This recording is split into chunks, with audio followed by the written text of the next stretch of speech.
আসসালামু আলাইকুম। আপনারা দেখতেছেন মুন্সিগঞ্জ জেলার টঙ্গিবাড়ি থানার শিশু পার্ক। এই শিশু পার্কটি নির্মাণ করা হয়েছে টঙ্গিবাড়ি বাজার বাস স্টেশনের সাথেই। নতুন শিশু পার্কটি বানানো হয়েছে এবং কাজ চলতেছে। অতি দ্রুত কাজ কমপ্লিট হয়ে যাবে। 2025 সালে কাজ কমপ্লিট হবে ইনশাআল্লাহ। আপনারা দেখতে পারতেছেন মাঠে দুবলা বিছানো হয়েছে এবং একটি কড়ই গাছ আছে সাথে। কড়ই গাছটি দেখতে অনেক সুন্দর। বাচ্চারা খেলাধুলা করতেছে।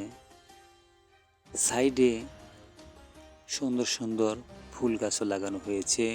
আপনারা ফ্যামিলি নিয়ে বাচ্চাদের নিয়ে ঘুরে যেতে পারেন টঙ্গিবাড়ি শিশু পার্কে। আমি আজকে সকাল 10টার দিকে এসেছিলাম, দেখলাম অনেক সুন্দর ফুল গাছ লাগানো হয়েছে এবং কাজ চলতেছে। সবাই ভালো থাকবেন। আজ এ পর্যন্ত। আসসালামু আলাইকুম।